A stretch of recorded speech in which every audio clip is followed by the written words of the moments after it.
Welcome to another insightful conversation with some of our Atradius experts. I'm Valerio Mangano, and I'm excited to have the chance today to chat with Tobechi Mlemchukwu, a senior underwriter in the Special Risk Management Unit. Tobechi co-authored the insightful article, Hidden Risks in Business Credit, What to Watch For in 2025. And today we'll be diving deeper into some of the key topics from this article. Our goal is to make these complex subjects more approachable and interesting for those who might not be familiar with them on an everyday basis. So first of all, welcome to Tobechi. Thank you, Valerio. Happy to be here. Thank you for joining us. So there was a very interesting article, and something that you mentioned is how the pandemic highlighted supply chain vulnerabilities. Beyond a supplier going bust, which is the obvious effect, what's a less obvious ripple effect of these disruptions that trade credit insurance should watch for in 2025, especially considering the current geopolitical climate? You know, with the focus on some of the more less obvious things that could be of concern, I think one area to focus on is to try and understand a buyer's balance sheet. And the reason why I say that is when you look at their balance sheet, are they well equipped to handle any disputes?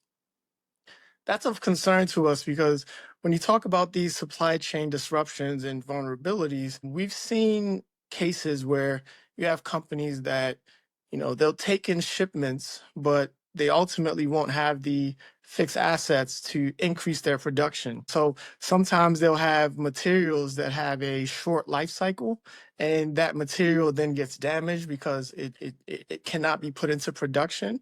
And we've seen our customers then have to go into disputes as far as quality, where this is just arising from the fact that the balance sheet doesn't have enough fixed assets and they don't have enough production capacity with their current machinery. So that's one of the, I would say, more or less obvious things, but it can play a part. You also want to pay attention to some of these buyers' cash conversion cycles, just because when you're talking about supply chain disruptions, one thing I've seen in my experience is the rise of demurrage charges. This is where a company will say, hey, I need more. I need more than you're typically shipping to me because I'm trying to get ahead of these supply chain disruptions and vulnerabilities. And what happens is it gets to a port, and because there's not enough cash, the cash conversion cycle is very slow. They say, well, we're just going to leave it at the port. And then they accrue demurrage charges. And because their balance sheet is not well equipped, they end up not paying. And now we're into a big dispute. Very well. Interesting. Thank you. In the article, you also discuss AI transformative impact on industries. Can you share an example of a business model that seems unbreakable today but might be surprisingly vulnerable to AI or emergent technologies in general, potentially leading to unforeseen credit risk for trade partners? This is a $1 million question. Everybody's excited about AI, but everybody's also scared about AI. And to tell you the truth, there are just some unforeseen things that we're going to see. I think one of the ways that people have relied on doing business is you tend to rely on that business rapport that you have with your business partners. You imagine I shake your hand and we say, hey, we're going to do business. I can send you an email and say, hey, I'm going to go ahead and pay this invoice on Thursday.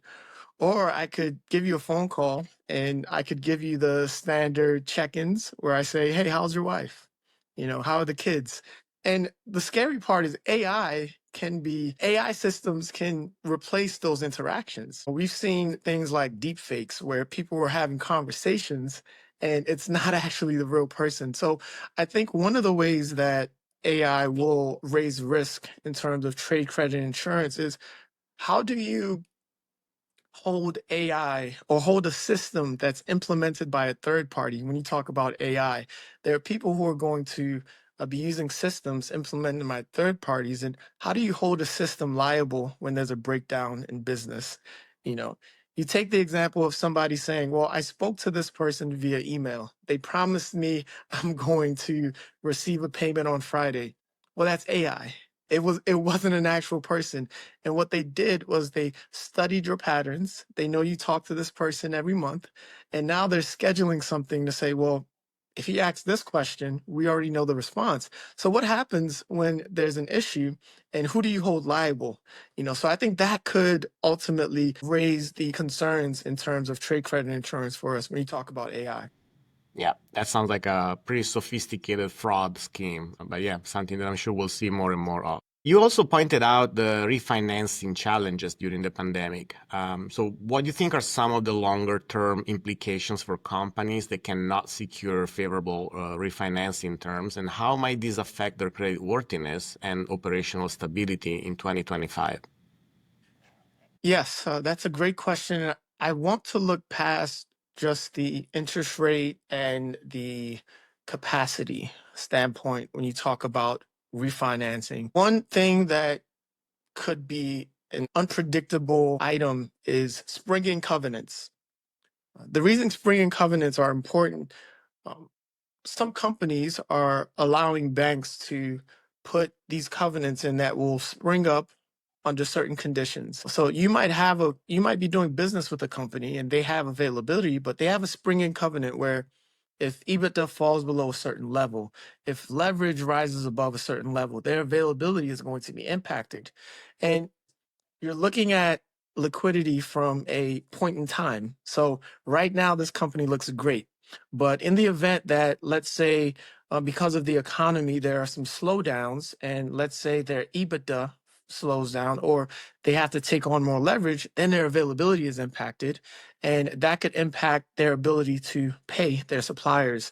So I think springing covenants is something that I like to pay attention to, just because I've seen scenarios where there are, I guess you would call them staggered or ladder covenants, where for one quarter, you would have a ratio that's like 4 times. And then in the next quarter, you would have 3.75 times. And each quarter, it's a tighter covenant. So you want to be able to monitor that, because once a covenant is breached, that can affect a company's ability to draw on their line and essentially affect how they pay their suppliers. Clear. Yep. Let's switch over to the topic of the moment then. The article highlights tariffs and sanctions as a significant risk. Beyond the direct financial impact, what strategic adjustments might companies need to make to mitigate these risks? Or let's say, how should trade credit insurance also evaluate a company's resilience considering potential geopolitical shift and regulatory changes? And this is another $1 million question. Everybody's scrambling because it's also a very dynamic issue where the tariff situation, the sanction situation is changing almost seems like daily. So one of the ways that I think credit insurers can ultimately help protect themselves, and companies can help protect themselves, is not relying on the norms. So when I say the norms, there are payment expectations because you've done business with a company where you have a history of 10, 20 years. And I think given the current climate where tariffs are changing what companies can expect to pay for certain goods, I think there has to be a little bit more dynamism in terms of how you're thinking of your payments. So it might be something where you do a little bit more buyer visits, you have a few more buyer calls. You'd be surprised when you see a company that on paper they look great, but when you visit them, you're looking at some of their facilities, you're able to talk to some of their people who work at their facilities, and you get a certain insight into how things are going. I also think that banks use a system where they classify assets based on level 1, level 2, level 3. Level 1 being more of your liquid assets, level 2 being some of your less liquid assets, but there's still things where you can derive the fair value from the market, and level 3 being some of your less liquid assets. And I think credit insurers can look at the balance sheets of these buyers and truly look to depend more on level 1 assets, things that can be liquidated quicker, because in the event of tariffs and sanctions, the name of the game is being able to pivot, being able to have an option and have the liquidity to take that option. So I think observing these balance sheets and understanding the liquidity of each asset because not every asset carries the same liquidity. That will help in just understanding how a company can survive in this landscape that we're in. Thank you. You mentioned the risks associated with private equity ownership. What operational challenges might companies face under private equity ownership during market volatility or regulatory changes? Or how can trade credit insurance assess the long-term viability of strategic direction of these companies?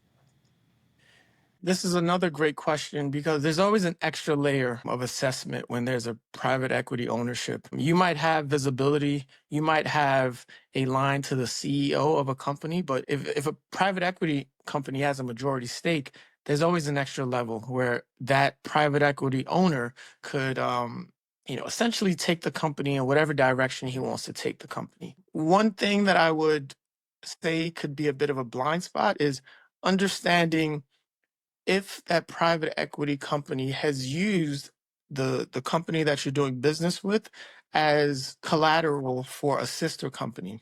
So let's say you're doing business with company A private equity company could use the assets of company A to essentially pledge as collateral for company B, C, D, and other companies that that private equity company has in its portfolio.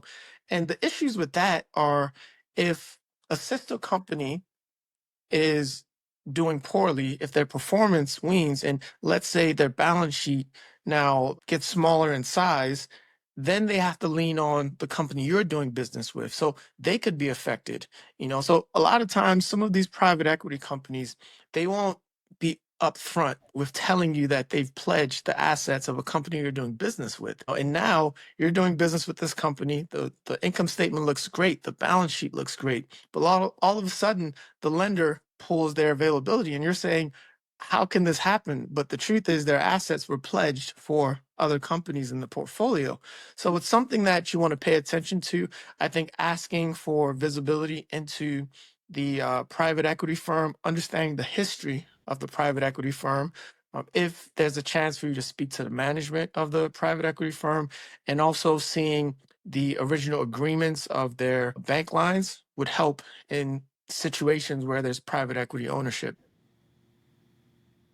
Well, Toby, thank you so much for your time. It was very insightful to hear from you, especially with your experience with the more risky buyers, risky situation. You clearly have a different point of view on all of these situations. It was a pleasure having you. Thank you for joining us. To all of our listeners, if they have any questions and they want to reach out to us, please feel free. We will be happy to answer.